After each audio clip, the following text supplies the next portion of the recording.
Hey everybody, I'm just setting this up here. I'm using my iPad here today to do this because that way I got my notes right here and everything. So welcome to week 3. Here we go. You know, by now you've explored the law of free will and the ethical principles that keep spiritual work in integrity.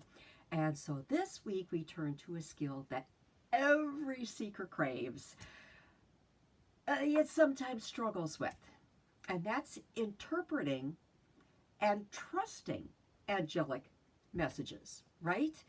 And I know that's the question that I get asked the most often. How do you know? What does it mean? Um, am I hearing it right? I know a few of you have asked me the same things. Okay, so angels rarely speak in booming voices. And I think you've heard me say that before. Instead, their guidance often comes through very subtle impressions. Very subtle. I mean, sometimes it's kind of in your face, but it's not like bam in your face. Okay, but the majority of the time, it's very subtle. Subtle impressions, synchronicities, dreams, or of course just that inner knowing, also known as aka intuition, which is, as I've said, that's your angel voices coming through. And so the challenge is not whether angels are talking, it's whether we are listening and learning to trust what comes. Trust is a tricky thing, especially nowadays. It's like sometimes we feel like there is no one or anything that we can trust. Let me tell you, you can trust your angels. You still need to be discerning because there's fallen angels out there and they are trying to get through to you as well. This lesson hopefully will help you to discern the difference then between divine guidance, your personal imagination, and outside interference. And it will also give you some practices to strengthen your trust in the messages that you receive. So let's start it off. How angels communicate, right? Angelic messages arrive in many forms. Some common channels then include, I'm kind of repeating myself here on some of this, intuition, that inner knowing, that sudden clarity, or just kind of a peaceful certainty. When you just sit with something and go, yeah, that feels right. And then there's symbols and synchronicities like repeated numbers, feathers, songs, meaningful coincidences. Meaningful coincidences, not just random, but meaningful ones. Dreams and visions. I get so much from dreams, and I'm starting to have other things happen now too. But they're vivid and they're symbolic dreams, or maybe meditative images. Can be a lot of different things going on there. You will come to recognize what's the real deal. Some of them you've probably been having since you were a child and you just never realized what it was. But you will start going back and you will start doing assessments then. And believe it or not, your memory is going to start kicking those back to you, which it's fun, sometimes a little disconcerting. I'll put that caveat on there. But all of a sudden, it just starts telling you that you're understanding it. You're doing good, okay? You're getting it, sort of thing. Then the inner voice, gentle, loving words or phrases that arise in stillness. You can just be sitting there and they come up. Physical sensations, warmth, tingling, lightness when truth is near. Michael, you get a warm, tingly feeling? That's Michael. That is right there. Cold feelings, like when you're investigating, that's not angels unless it's a fallen angel. That's going to be spirit. But if you're getting the warmth, that's especially Michael, that he's maybe there to protect you. Because if you've been on the paranormal investigations, which all of us have at some point in time, things happen, right? Things come through. The key here is that angelic messages are never manipulative or shaming. That belongs to the other side, okay? They carry a frequency of peace, even when they're offering you correction. And they do help to correct us. In fact, that's a key piece because they're protecting our soul, right? They're keeping us on that straight and narrow of our soul journey. So qualities of true angelic guidance then. First of all, clarity. Clarity, clarity, clarity. The message feels simple and direct. It's not going to be convoluted and jumbled. It will be simple, direct, and clear. Peace. It will leave you with peace. Even the most difficult guidance that they bring you leaves you calmer, not fearful. If you are feeling fearful, you need to, right away, enlightened love, say, all of you ones that are fence sitters and dark angels, you can just butt out, disappear. I have no place for you in my life. I feel like this is sliding down more and more. Woohoo, good thing it's just us girls here, right? Okay, so then you've got alignment. It always resonates with truth. I can't say that enough. It always resonates with truth. Truth, compassion, and free will. Go back to our lesson on free will, I should say. If you need to, revisit that a little bit of how that works in. For some of you, it might have felt very comfortable and natural. Most of it, at least. There might have been a little bit that felt a little disconcerting, but maybe because it was just a little unfamiliar. That's fine. You're good. You're absolutely good. Uncomfortable is good. You're growing. Remember that. Then there's the gentle persistence. They love to nudge. Angels will nudge, nudge, nudge, nudge, nudge. Because that's the universe. That's the divine. That's the creator. That's the source saying, keep nudging them, keep nudging them, because those messages are repeated lovingly until you notice. So sit up and take notice. This is where I'm not a big journaler anymore. I used to be, but this is where journaling comes in really handy. It's really helpful. When you get any of these signs, messages, gut feelings, write it down. Date, time, what were you doing? What was going on around you? At one of Sarah's and my events, was it Shasta? I gave out the angel journals. I don't know if I have any left. But those in there, it gives you all the questions to ask. Do that until you start getting really comfortable in recognizing when, how, why, what is coming through. Non-egoic. Egoic. They don't feed pride, they don't control, and they don't feed superiority. In fact, oftentimes their messages will be quite humbling. And I have learned to appreciate that so much because I learn and grow so much faster and easier when that ego piece is just pushed aside. Our egos will never go away. That's part of how we're wired. That's part of who we are. But we can learn to push them aside. As I've said before, it's called ego busting. That's what I call it. Okay? If a message feels chaotic, fearful, demanding, stop. Just stop. Pause. And test it before acting on it. How do you do that? How do you test your messages? Well, okay, I need to move my thing up a little bit here. First of all, there's the light test. Ask inwardly, does this message. Stand in the light of truth. In the light of truth. Very key phrase.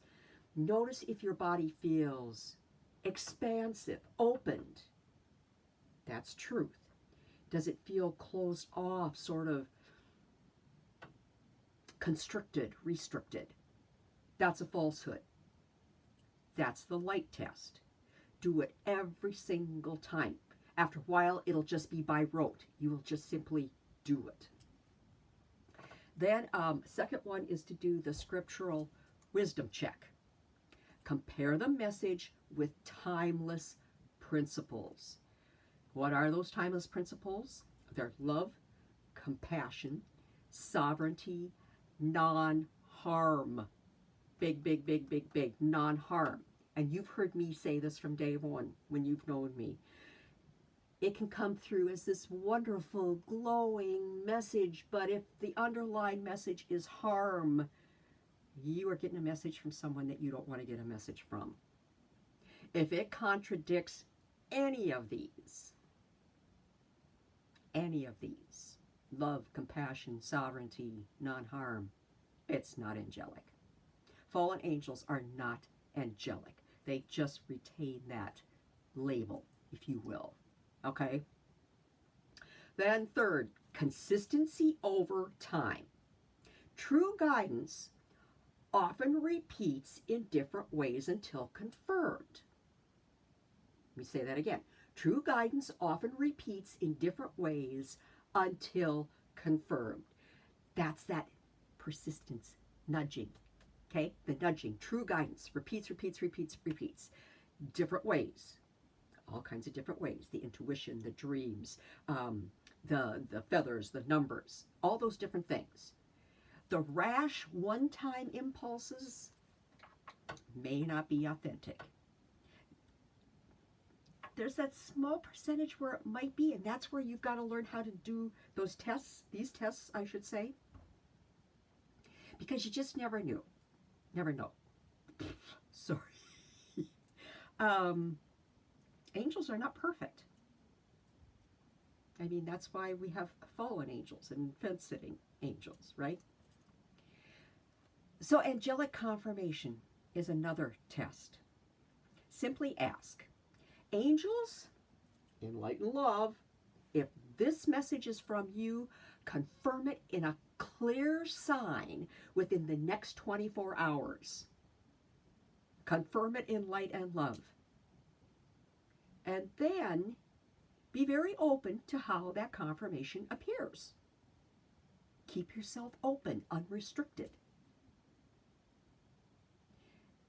You need to strengthen trust. Trust builds like any relationship. It's no different with angels. And that's through practice and consistency. So the more you act on these small, loving nudges, the more clearly the guidance flows. I love angels.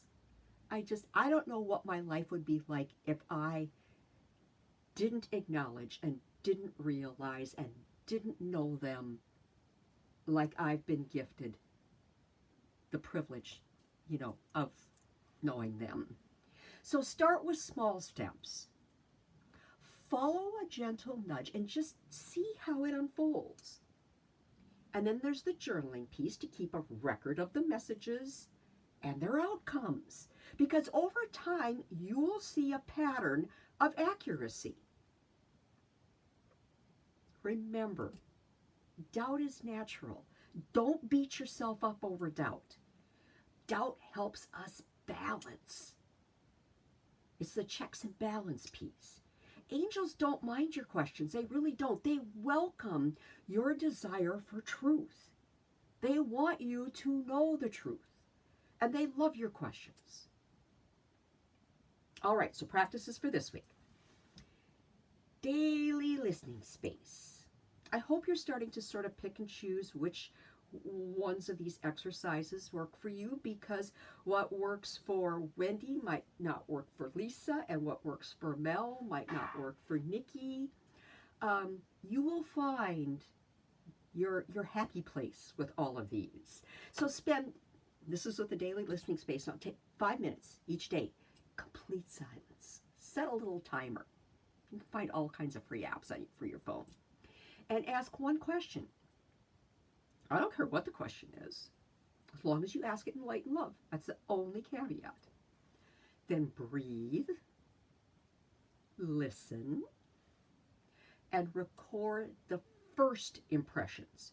Don't overthink this. First impressions, words, images, feelings. Then there's the message journal. Write down any messages, dreams, or synchronicities whenever you get them. Then at the end of the week, go back and review what you've written down of messages, dreams, synchronicities. Notice repetition or clarity. Notice those pieces. Then there's the trust exercise.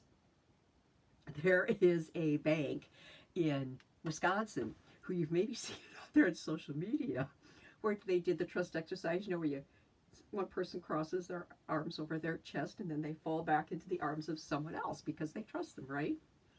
It's so funny because they let her fall. Well, they don't really, but the camera cuts away.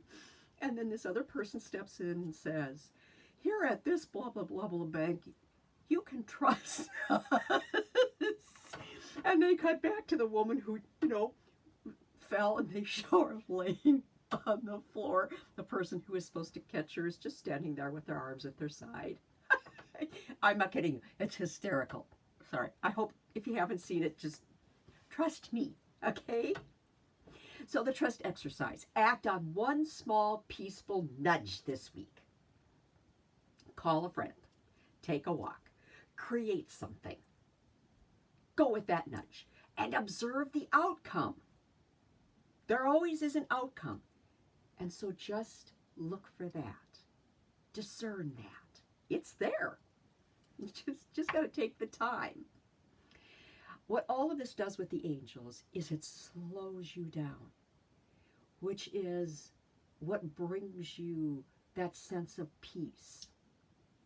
Slow and calm.